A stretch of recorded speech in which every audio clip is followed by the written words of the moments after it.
어제가 설날인데 세배 한번 할까요? 우리 세배 하시죠.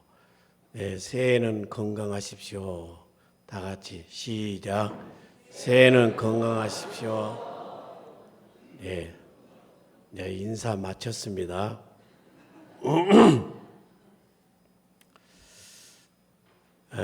우리 당회장님이 태국 선교지에 가신다고 설교를 오늘 부탁을 하셔서 대답을 했는데, 대답하고 나서 생각을 했습니다. 그때까지 내가 살아 있을라나. 그래서 오늘 살아 있었기에 이 자리에까지 왔습니다. 저에게는 금년이 굉장히 역사적인 해입니다. 왜냐? 79고개를 못 넘기고 죽는 사람들이 많다 하거든요. 근데 내가 79고개를 빨딱 넘었습니다. 그래서 이제는 80대가 되었는데 이제 얼마나 이제 살 수 있을까? 그것은 하나님만 아시겠죠.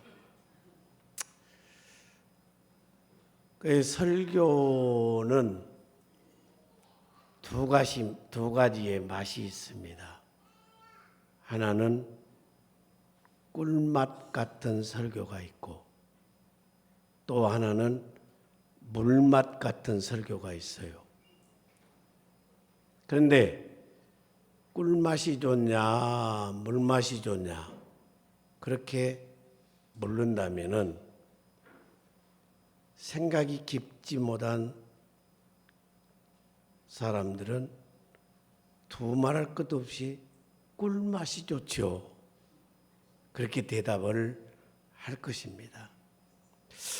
아마 여러분들에게도 내가 물어본다면은 아마 거의 90%는 그렇게 대답을 할 것이라고 봅니다. 왜? 생각이 깊지 못하기 때문에. 그런데 생각이 깊고 또 분별력이 있는 사람은 대답을 어떻게 하느냐? 물맛이 좋지요. 그럴 겁니다. 그 말이 맞아요. 물맛은 죽을 때까지 먹어도 맛이 안 변하는 것이 물맛이에요. 안 질리는 것이 물맛이에요. 그리고 꿀맛은 보약으로 먹는 거예요. 그래서 물 안 먹고 계속 꿀만 먹여보세요. 죽어도 이제 못 먹는다 그럴 것입니다. 며칠만 먹어도. 그래서 물맛 같은 설교는 우리 김원웅 목사님 설교고, 꿀맛 같은 설교는 부흥사들 설교고, 간증 설교고, 가끔 와서 하는 설교, 이것은 꿀맛 같은 설교예요. 근데 오래 가면 질려버려요.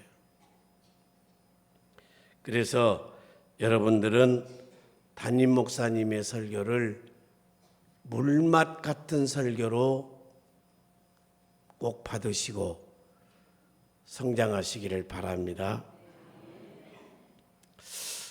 오늘 시편 23편을 가지고 제가 설교를 하려고 하는데, 저는 어렸을 때부터 이 말씀을 계속해서 외웠습니다.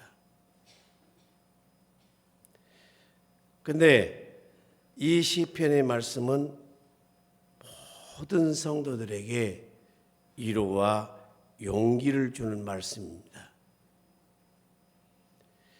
다윗이 목동 생활을 회상하면서 지은 시가 바로 목가적인 시이죠.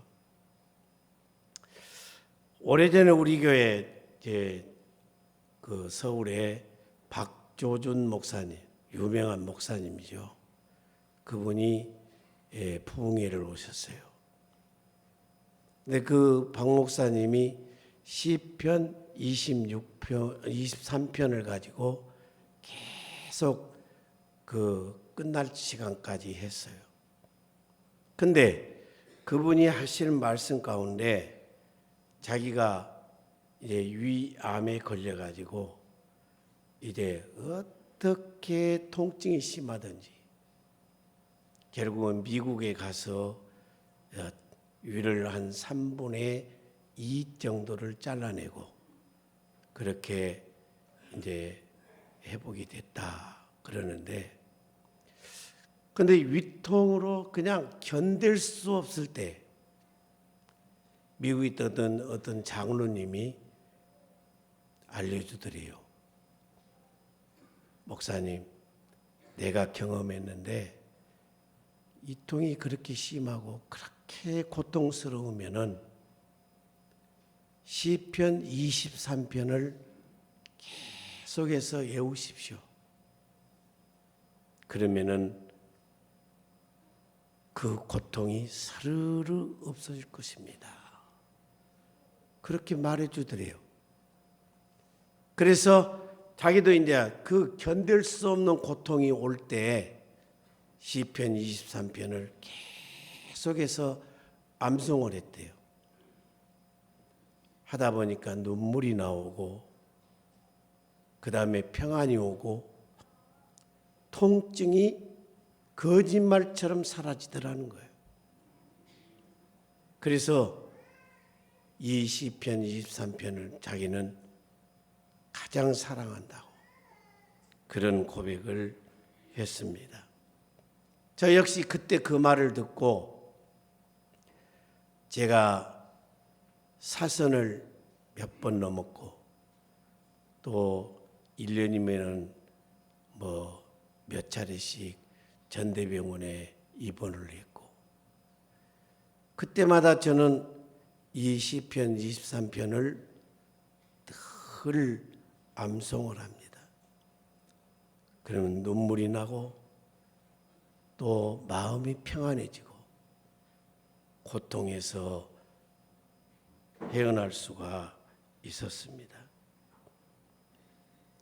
이 시편 23편은 이스라엘 민족은 원래 양을 쳐서 먹고 사는 유목민족이었습니다.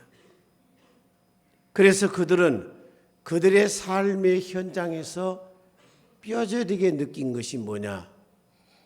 목자와 양의 관계 속에서 하나님은 나의 목자시고 자신들은 양이라고 생각을 했습니다. 목자와 양의 관계는, 목자는 양을 보호하고 양은 목자 없이는 아무것도 할 수가 없는 것이 목자와 양의 관계입니다.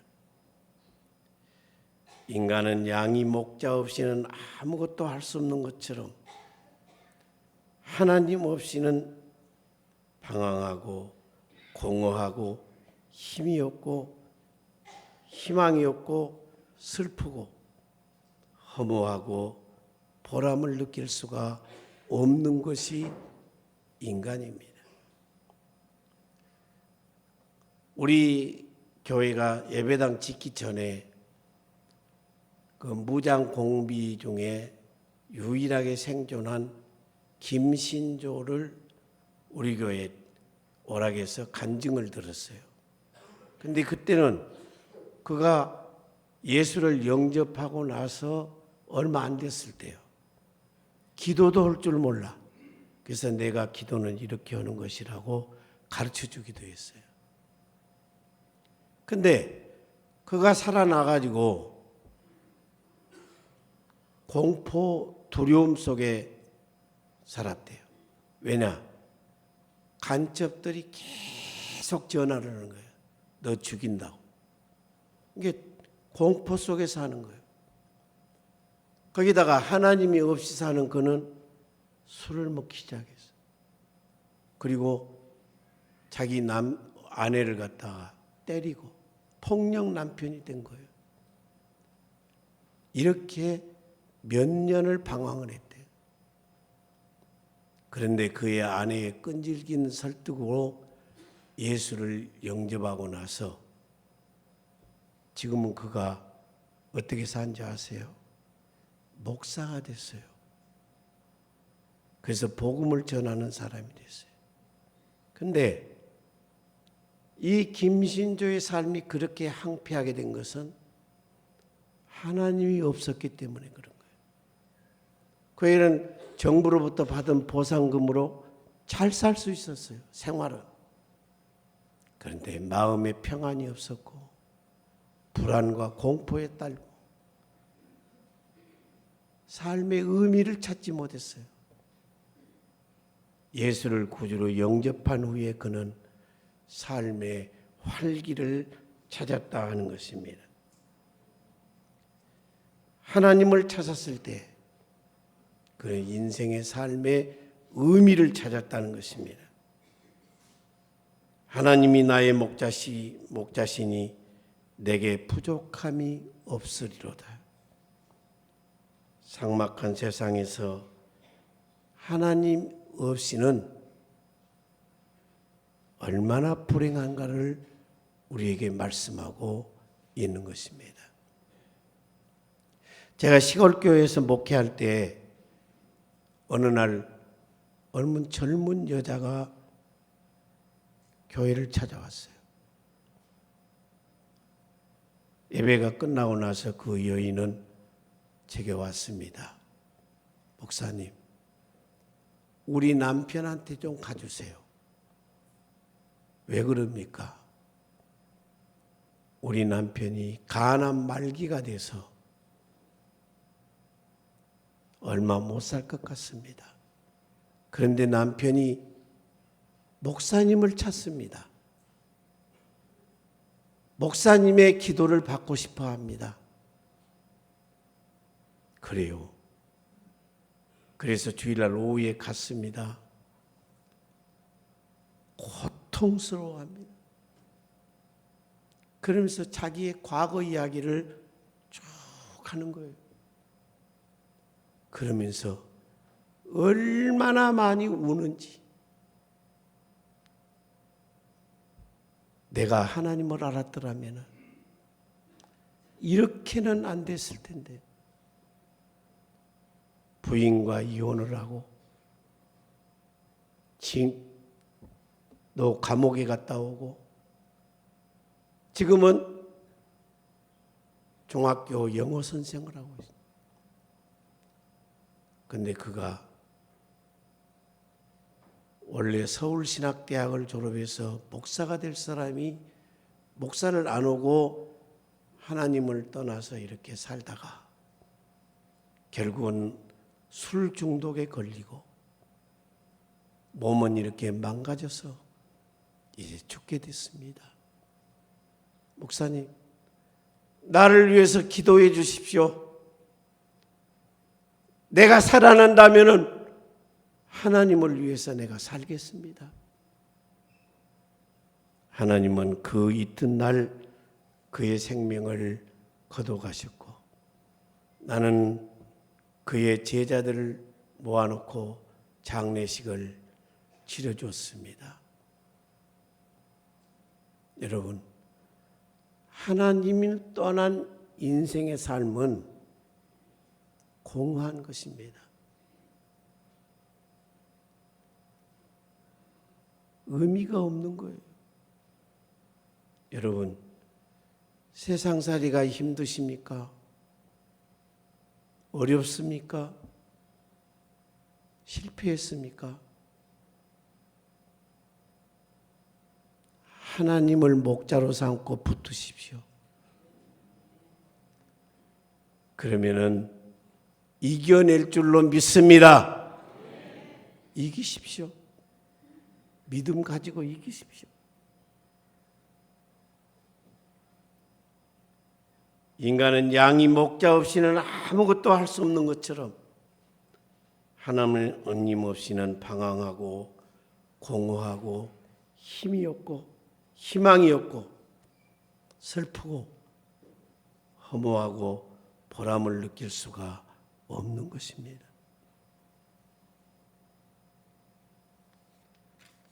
2절에 보면은 그가 나를 푸른 초장에 누우시고 쉴 만한 물가로 인도하시는도다. 목자는 양이 필요한 풀밭으로 물가로 인도합니다. 목자와 함께 있으면 풍요와 평화를 맛보게 되는 것입니다. 3절에 내 영혼을 소생시키시고 의의 길로 인도하시는도다. 의의 길은 무엇입니까? 하나님을 따라가는 길입니다. 영혼이 피곤할 때, 병들 때, 낙심할 때 힘을 주시는 하나님이시라는 것입니다. 내가 사망의 음침한 골짜기로 다닐지라도 해를 두려워하지 않을 것은 주의 지팡이와 막대기가 나를 안위하시나이다. 지팡이는 몸을 지탱하게 하는 겁니다. 사람은 어려서는 4발로, 커서는 2발로, 늙어서는 3발로 다닌답니다. 3발은 무엇입니까? 하나는 지팡이입니다. 나는 지팡이를 짚을 날이 점점 다가오는 것을 느낍니다. 지금부터서 우리 임채수 목사님은 나한테 지팡이를 짚으시오. 그런데 아직까지 지팡이 안 짚습니다. 그런데 언젠가는 짚을 거예요. 사람은 허리가 구부러지면 지팡이를 짚고 버텨야 됩니다. 그리고 나이가 든 사람은 나이 지근했다 그러죠. 지근은 땅이 가깝다 그 말이에요. 그래서 늙어서 허리가 구부러지는 것은 땅이 가까운 것을 보는 거예요. 근데 그걸 버텨내는 것이 지팡이에요.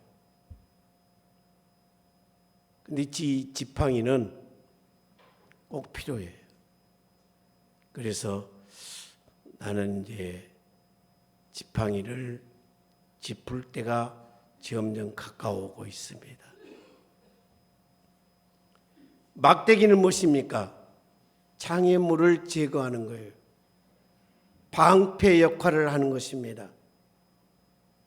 이 말은 어디서나 나를 보호해 주시겠다는 약속입니다.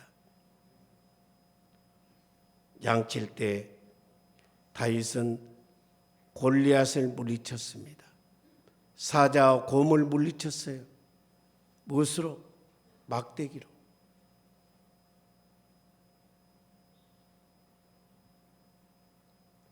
하나님께서는 나의 삶에 어디까지나 나와 동행하십니다. 나를 지켜주십니다. 어떤 사람이 꿈을 꿨어요.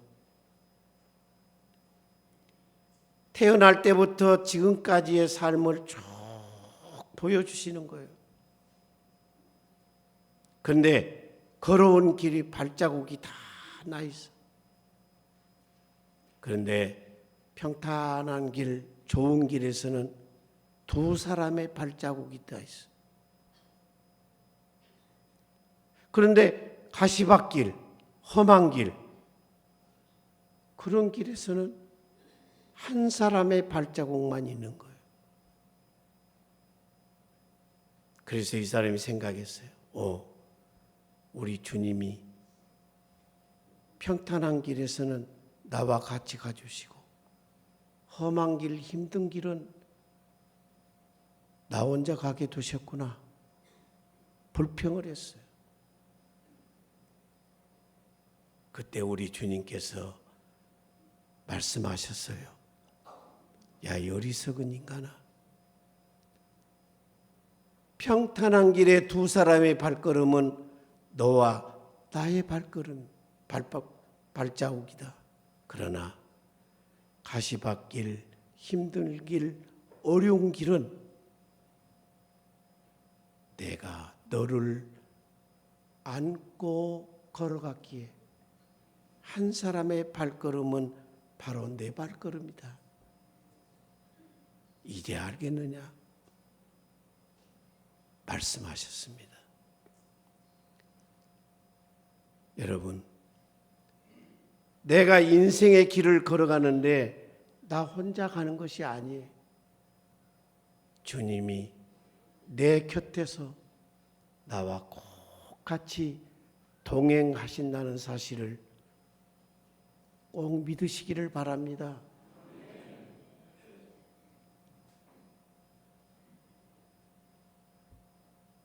내가 살아온 길, 주님이 나와 동행하시고 여기까지 나를 인도해 주셨습니다. 주께서 원수의 목전에서 상을 치러주시고 기름을 내 머리에 부으셨으니 내 잔이 넘치나이다. 이 말은 원수로부터 나를 보호해 주시겠다. 질병으로부터 나를 보호해 주시겠다. 약속하신 것입니다. 그리고 세상에서는 너를 천대에 멸시한다 할지라도 나는 너를 귀빈으로 삼겠다. 나는 너를 최고의 사람으로 삼겠다. 얼마나 감사한 일입니까? 세상 사람들은 나를 버린다 할지라도, 나를 무시한다 할지라도 나는 너를 나의 가장 귀한 귀빈으로 너를 삼겠다. 나는 너를 버리지 않겠다. 그리고 네 잔이 넘치는 것처럼 너에게 넘치는 복으로 채워주시겠다. 약속의 말씀입니다. 내 평생의 선하심과 인자하심이 정녕 나를 따르리니 내가 여호와의 집에 영원히 살리로다. 여호와의 집에, 여호와의 집은 하나님의 전이지요. 구약시대는 성막이지요. 이 말씀은 하나님을 변함없이 섬기고 사랑하겠다는 말씀. 변함이 없다는 거예요. 여호수아가 고백했습니다. 12지파를 다 모아놓고 네가 섬길 신을 선택해라. 이방신이든지 여호와 하나님이든지 둘 중에 하나를 선택해라. 그러나 나와 내 집은 여호와 하나님을 섬기겠다. 여호수아는 변함없이 하나님을 사랑하고 섬겼습니다. 저는 여러 교회를 가봅니다. 개척교회도 많이 가보고 큰 교회도 많이 가봤어요. 그런데 갈 때마다 그 교회에 보였던 얼굴들이 어느 날 갑자기 안 보여버려. 물어봅니다. 그분 어디 갔어요? 교회 떠났습니다. 그러더라고요. 그런데 그게 너무 많은 숫자가 그렇게 안 보여. 여러분, 내가 세상을 떠나는 그날까지 변함없이 주님을 사랑하고 그 주님을 섬기는 삶 얼마나 귀한지 몰라요. 제가 초등학교 6학년 때 6.25 동란을 맞이했어요. 어느 날 공산당들이 우리 동네에 쳐들어왔어요. 사람들에게 다 집에 예 하나 남기지 말고 다 모이라고 다 나왔습니다. 다 모여 있을 때 이렇게 말했어요.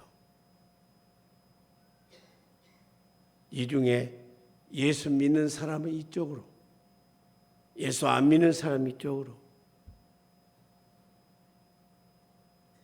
갈라서라는 거예요. 그러면 목적이 하나 있을 것 아닙니까? 예수 믿는 사람들을 처형하기 위해서 한 거예요. 그거 서면은 죽는 거예요. 믿는 쪽으로 서면 죽는 거예요. 우리는 그때 어렸기 때문에 서서 이렇게 봤어요. 구경을 했어요. 그런데 어떤 할머니 한 분이 벌떡 일어나더니 예수 믿는 사람 쪽에 서는 거예요. 가는 거예요. 그분이 누군가 하면은 우리 교회 성석현 장로님의 할머니예요. 그걸 보는 사람들이 예수 믿는 편한 사람들이 다 일어나서 믿는 쪽으로 서더라고요. 그런데 내게 찬송도 가르쳐주고 기도하는 법도 가르쳐주고 그 선생님이 나한테 기도를 어떻게 하라겠냐면은 두 손을 모으고 그 다음에 무릎을 꿇고 여기다 이마에 손을 대고 엎드려서 기도하라고. 아니 근데 그 기도를 가르쳐준 선생님이 안 믿는 쪽으로 가더라고요. 내가 깜짝 놀랐어요. 야, 거짓말한다. 근데 3일 후에 공산당들이 오더니 그 믿는 쪽에 선 사람들은 그대로 놔두고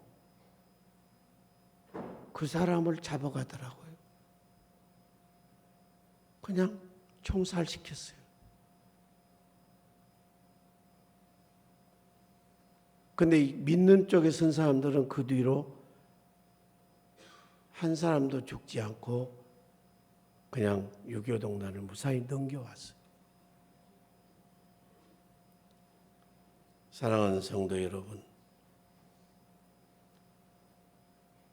변함이 없어야 됩니다. 하나님과의 관계, 인간과의 관계, 형제 간의 관계, 변함이 없어야 돼요. 요새 우리는 돼가는 세상 이것들을 보면서 얼마나 사람이 간사하고 얼마나 거짓말을 잘하는지 그것을 우리는 눈으로 보고 있습니다. 하나님과의 나의 관계 변함이 없어야 돼요. 가난해도 병들어도 실패해도 성공해도 내가 높은 자리에 올라가도 낮아져도 하나님과의 관계는 변치 말아야 됩니다. 이것이 하나님께서 우리에게 원하시는 거예요. 설교가 너무 길어졌습니다. 근데 일부 예배 때 연습을 좀 해가지고 2부 때는 더 잘하리라 생각했는데 그것도 마음대로 안 되네요. 네. 아무튼 하나님을 사랑하되 변함없이 사랑하고 교회를 변함없이 사랑하고 성도를 변함없이 사랑하고 인간관계를 변함없이 가진 그런 믿음의 성도들이 다 되셔서 2017년도에는 믿음의 승리자들이 인간관계의 승리자들이 다 되시기를 부탁합니다. 아버지 하나님, 오늘 목자 되시는 하나님을 의지하고 세상을 살아가야 되겠다고 다짐했습니다. 우리 모든 성도들이 그렇게 살게 하여 주시옵소서. 예수님의 이름으로